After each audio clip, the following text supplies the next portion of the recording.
Yeah. Hello, everyone, and welcome to this week's edition of A Slice of History with the Butterfly Princess.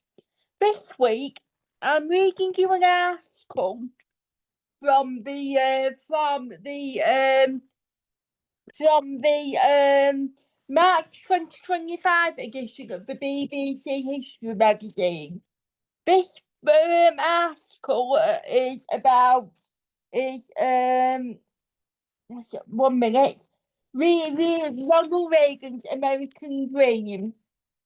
So, Phil Tinline, the writer of this article is a gentleman called Phil Tinline, Tinline, and he answers why the president's efforts to conjure a golden version of the USA's past proved so popular. Hang on a sec while I get.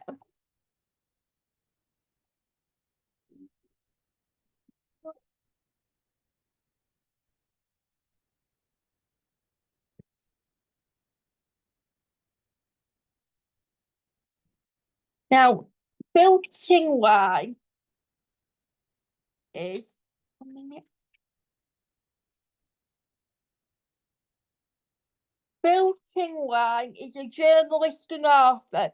His new book, Ghosts of Iron Mountain, about an influential 1960s.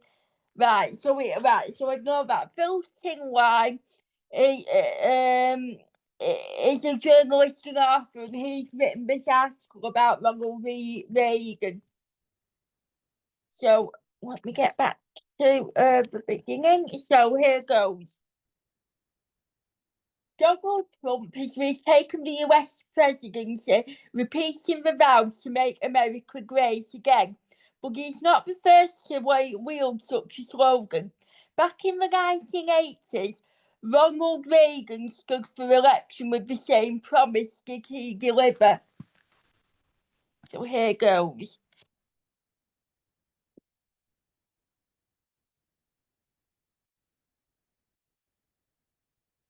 Donald Trump Donald Trump's recurring battle cry, "Make America Great Again," taps into a powerful sense among many Americans that life was better in the old days.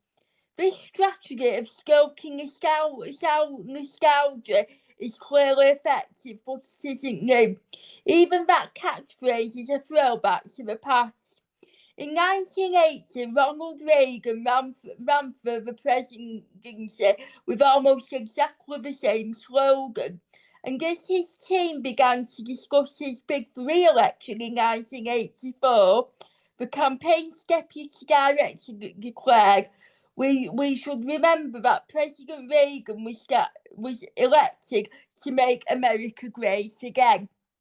Before he won the White House, and despite his 2 terms as governor of California, Reagan had been seen by many as something of a joke. An old Hollywood, as you know, an old Hollywood has been the candidate from Disneyland. In 1984, though, he was presiding over American politics with apparently effortless ease and was on the course for an overwhelming victory.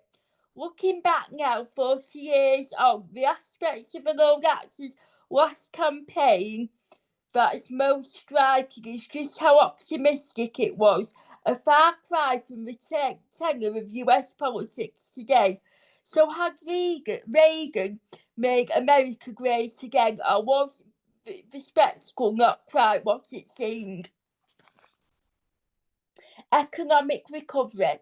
For much of Reagan's first term, the economy had been in serious trouble.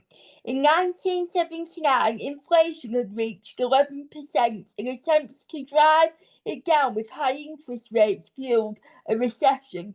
By the end of 1982, unemployment was at well over 10%, but by 1984, but by but by 18 by 1984, helped by falling oil prices, the economy was growing at 7.2% annually.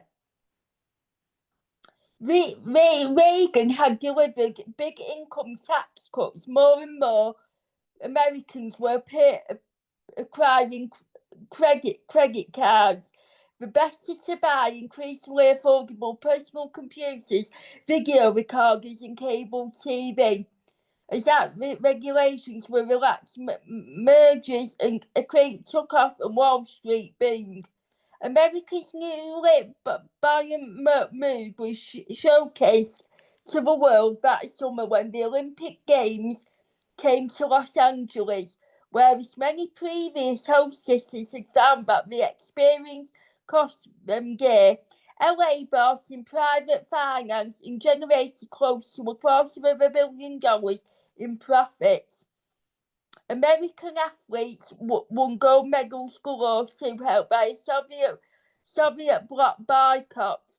In the cinemas, it was the summer of Ghostbusters, one of the many teen-oriented movies that depicted the US as an endless playground, a place where nothing could really go wrong, no matter how much of a mess he made. Addressing his country's athletes on the 28th of July, President Reagan rejoiced at the outpouring of unity and positivity produced by the Olympics and by extension his time in office. At the Republican National Convention in Dallas a few weeks later, Reagan geared the crowd by asking them to name a country that had brought down inflation, unemployment, and interest rates, prompting chants of USA, USA. This upbeat story of the US born again was anticipated in the most famous of Reagan's campaign ads, while the voiceover lauds the recovering economy, a montage of happy sunless Americans present a vision of a country free from conflict and worry. A smiling family carries a rolled up carpet past roses and a pickle fence into their new home. A paperboy paddles past the smiling businessman on his way to work. A smiling couple marries in front of smiling relatives.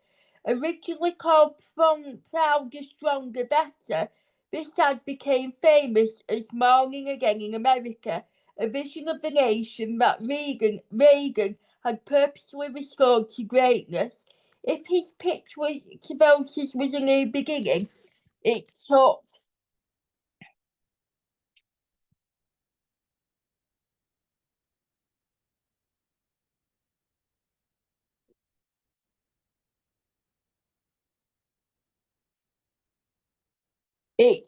the form of a comforting return to the past. It evoked the folk memory of small town USA, like those in which the president himself had grown up.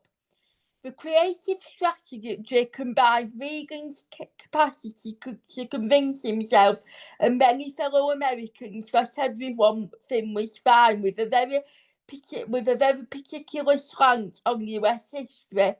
Writing in 1986, the journalist Jerry Wills argued that the power of Reagan's entreaty was based on the fact that America cannot live with our real past and so preferred a silhouette. In Hollywood, this yearning for a golden yesterday tended to focus on the supposedly plastic, hopeful world of the 1950s, escalating in films such as Back to the Future. But why was there such an imaginative effort to evoke this happy version of the past? To me, watching this as a British school kid, it seemed bizarre. It was only later when I found out what had happened in America in the decades between the 1950s and 1980s that this intense longing for a stable past made sense. It was an effort to escape the agonies of the 1960s and 70s. decades of turmoil. At the time of Reagan's campaign, the US was haunted by memories of economic turmoil, of lethal urban unrest, of the Watergate scandal, and most of all, the misery and the humiliation and loss it had brought upon itself in Vietnam. No wonder so many people embraced the idea of busting ghosts. Reagan provided an account of the past that allowed Americans to chase away the old spectres and recover a sense of national pride. One symbol of that was his pointed drive to honour Vietnam veterans. As the historian Christine Aptly observed, the US had sent its soldiers home not together but alone to be met by no national homecoming ceremonies. Worse, they were often cast in the media as crazy or drug-addled and violent. It was only during Reagan's presidency that welcome home parades for veterans were staged. Appy also notes, however, that this involved other forms of myth-making. Reagan was among those who promoted the claim, for which there was never solid evidence, that hundreds of missing US soldiers were alive and being held captive in Southeast Asia. He also believed the previous administrations had not only left behind brave Americans, but had fought victory by refusing to allow the military to use the necessary force. America's need to recover the confidence it felt in the 1950s was not only about internal healing, as the Cold War intensified after the 1979 Soviet invasion of Afghanistan. There was an urgent push to boost its standing on the world stage. In Reagan's first term, after years of post-Vietnam retrenchment, US military spending lapped by a third, and medium-range crews and for some 11 miles were installed in Western Europe. In Europe itself, this triggered if the Third World War broke out, the US tried to keep its homeland intact by sacrificing its allies on the other side of the Atlantic. In Britain, peace camps and other protests sprang up, echoing the nuclear disarmament marches of the 1950s. In March 1983, Reagan delivered his so-called Star Wars speech, calling for the development of a nuclear shield in space, a proposal that triggered yet more nightmares. And in August 1984, he announced that he had signed legislation outlawing Russia and the bombing would begin in 5 minutes. Here again, all was not quite as it seemed. Reagan was not the gung-ho manic he appeared to be to so many Europeans. The bombing announcement was an off-the-record joke, with the sound engineers recording his weekly radio address, which was later leaked to the press. His argument, as set out in his Star Wars speech, was with the point of military strength was to keep the peace. It was to keep the peace. It was weakness that invited aggression. In fact, as noted by his most recent biographer, Max Boot, Reagan had a horror of a nuclear Armageddon. Early in his first term as president, he had watched the war game and had seen the US vanish as the map turned red to simulate the impact of Soviet nuclear strikes. In January 1984, ahead of a global television address on the need for peace, he admitted that he had to reassure people that I don't plan to blow up the world. Behind the scenes throughout that year, he quietly pursued talks with the Soviet Union. His efforts were frustrated in part by the USSR's habit of picking dramatic leaders who died within months, but in 1985, the much younger Mikhail Gorbachev came to power.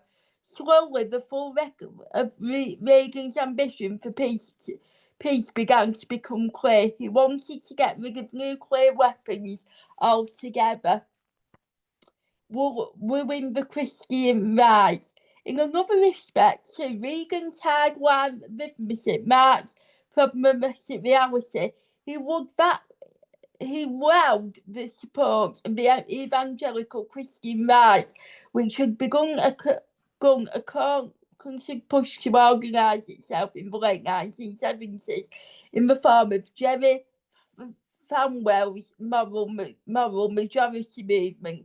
Reagan was more than happy to evoke God sincerely loving speeches, but he was far less personally pious than his devout predecessor, Jimmy Carter, as when he had the opportunity to appoint Supreme Court Justice, he chose Sandra Day O'Connor, not exactly the ultra-conservative the religious right had in mind.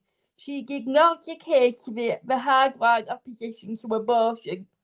Farewell was invited to give the benediction after Reagan's reckoning of the Republican National in Dallas, but he and his comrades got little in return for their support. Abortion remained illegal. It was in his sunny instincts that the economy had been transformed for the better, that Reagan's storytelling genius and the analysis was most poignant. For many Americans, from the most wealthy to ordinary, well-educated couples with good jobs in raising sectors such as tech and finance, life really did get better in the 1980s. However, as Max B. wrote, the top 1% of families saw their income grow by 75%, while the bottom 90% saw their income grow by just 7%. Taxes fell for the top 20% but rose for the bottom 20%, while welfare spending was cut as old industries such as car making and steel production increasingly fell prey to global competition and new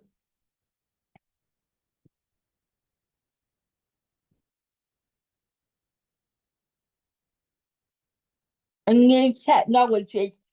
The long hollowing out of the broader middle class took hold. The national debt, already close to one billion in 1980, almost tripled, and more US debt became foreign owned along with many of its companies.